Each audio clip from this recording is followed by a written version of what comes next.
Hello everyone, welcome to the lecture of Electrical Circuit Analysis. Myself Himanshu Joshi, I am an assistant professor in Sri Labhubhai Trivedi Institute of Engineering and Technology. So let's start with the Kirchhoff's law. In the previous lecture, we have learned about the Kirchhoff's voltage law.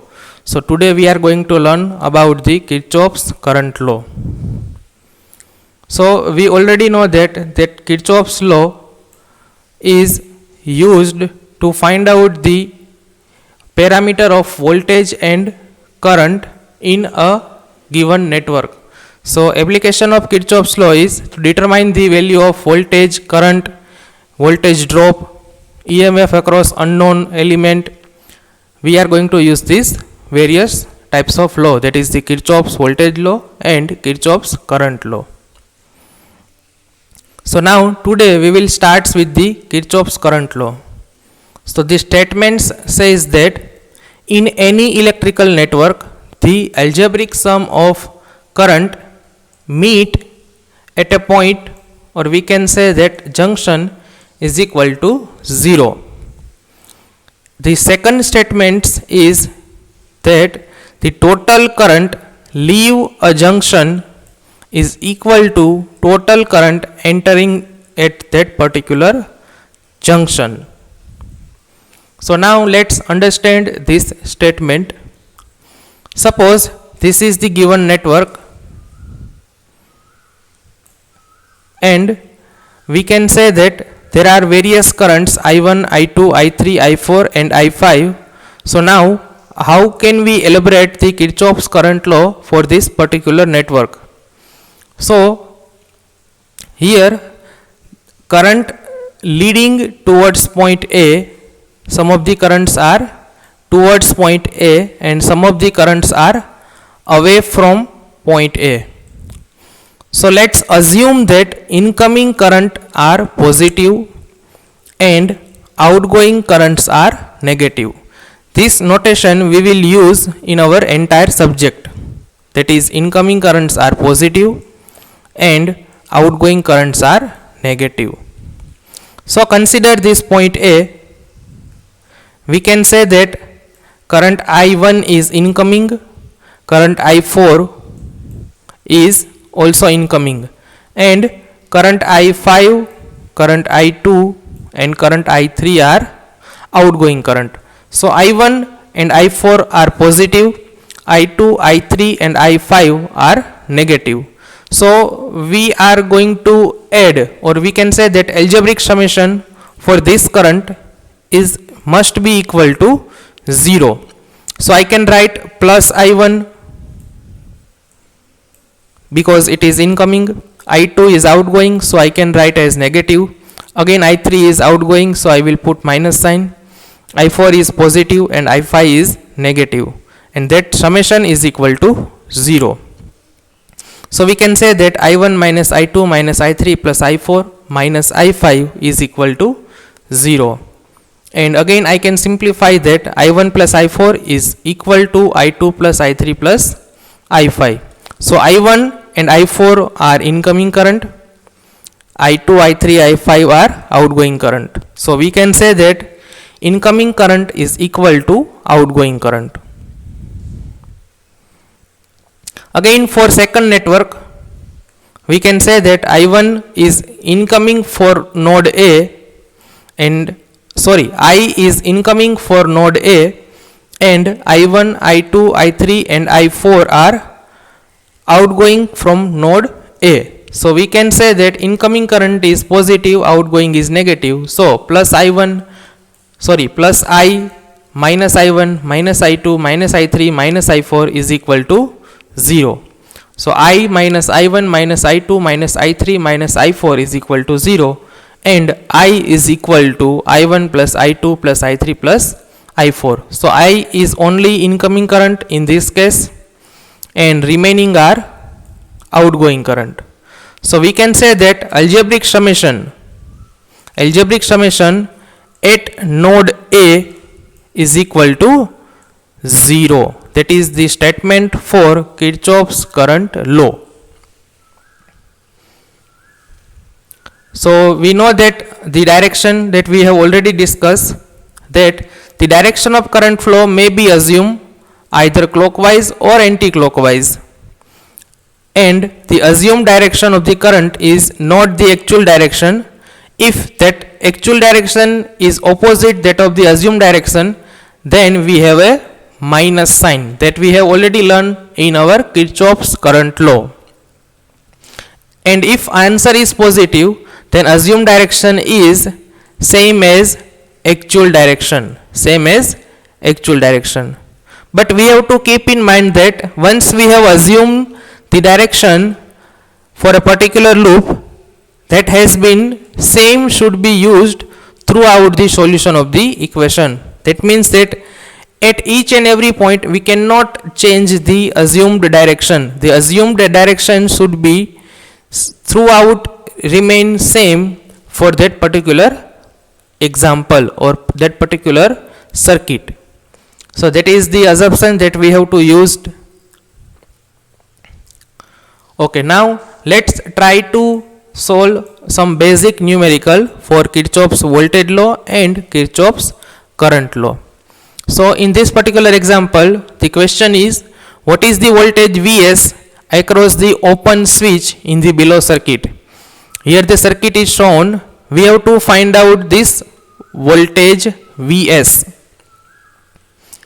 So now let's try to solve this example. First of all, we have to assume the direction for this loop. Now let's suppose we have taken a clockwise direction, and for this entire EMF there is a positive and negative polarity plate or positive and negative terminal for each battery. We already know that battery has fixed plus and minus sign. So this is the plus for 20 volt and minus, again 50 volt plus minus, 30 volt this is minus, this is plus, and 10 volt this is plus, this is minus. So now we have to write the Kirchhoff's voltage law for this particular loop. Now we have to identify that which is potential rise and which is potential fall. So this is our reference direction. So we can say that for this 10 volt current flow from minus to plus. So for 10 volt value is positive because it is rise in potential, because current flow from minus to plus, and that is known as the rise in potential.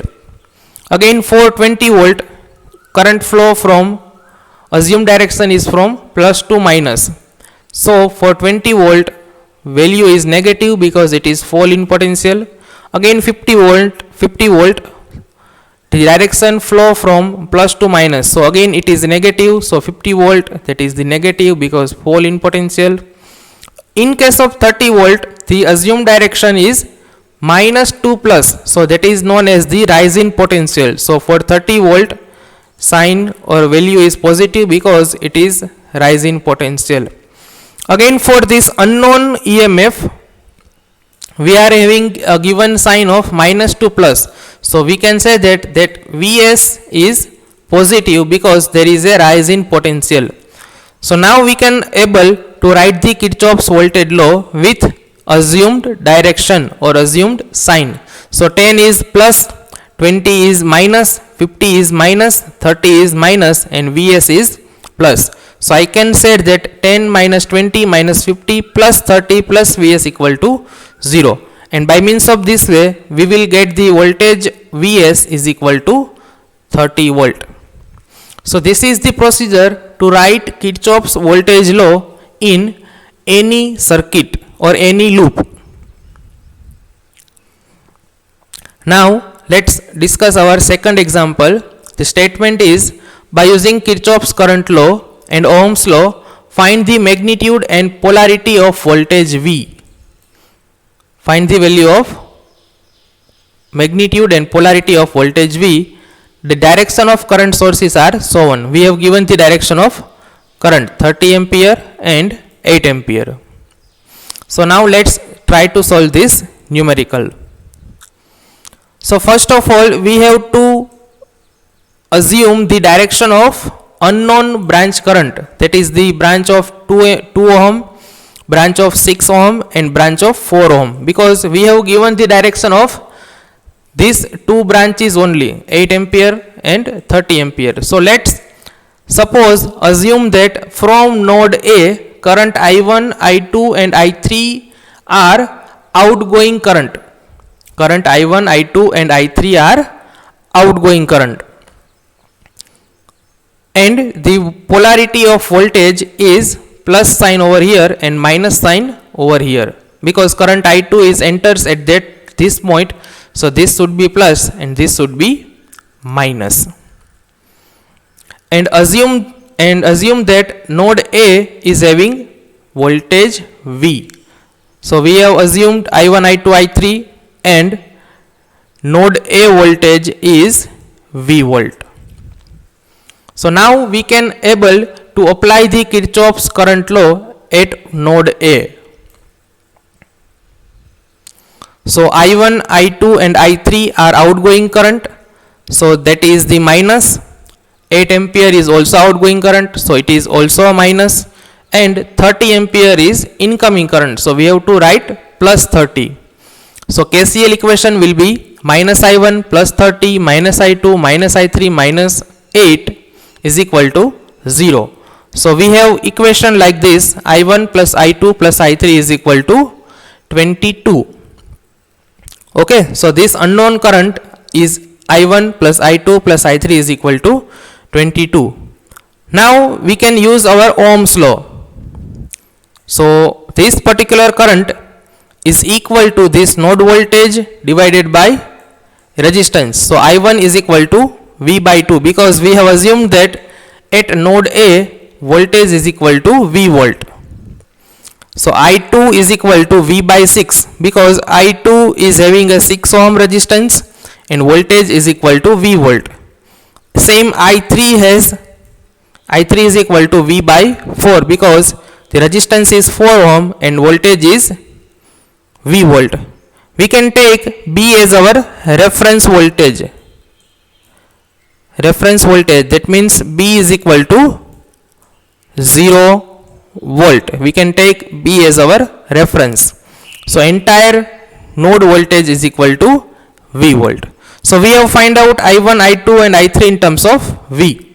So now we are able to put I1, I2 and I3 in our above equation. Suppose this is equation 1. So now we have to put the value of I1, I2 and I3 in above equation. So put I1, I2 and I3, we have V by 2 plus V by 6 plus V by 4 is equal to 22. Take LCM of 12. So over here 2 into 6 volt, because numerator is having 1. So multiply denominator with 6. We have to multiply numerator with 6. So that is the 6 volt. So over here we have to multiply by 2. So numerator should also multiply by 2. So over here 2 volt. Here we have to multiply by 3. So numerator is also multiply by 3. So that is equal to 3 volt. So over here 6 plus 2 plus 3 is equal to 11V divided by 12 is equal to 22. So finally we will get V is equal to 24 volt. So that is the first answer of unknown value V is equal to 24 volt. Now we can put this value of V in our I1 and I2 and I3 equation. So I1 is equal to 24 by 2 is equal to 12 ampere. I2 is equal to 24 by 6 is equal to 4 ampere, and I3 is equal to 24 by 4 is equal to 6 ampere.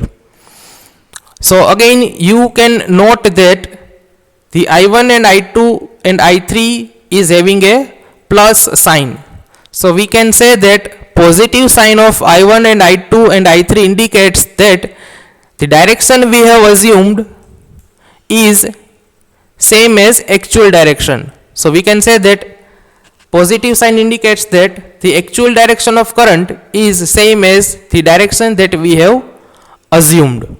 Clear? So that conclusion has been given by means of this example, that assumed direction is same as actual direction. Now suppose that if currents or any of the current is negative, then we can say that the assumed direction is opposite that of the actual direction. So this is how we can write the Kirchhoff's current law equation for any circuit. So thank you very much. We have concluded our today's lecture. If you have any doubt, any question, you can ask me personally by means of my mobile phone. You can ask me on WhatsApp, you can mail me, or you can give your question by means of comment section also. Thank you very much.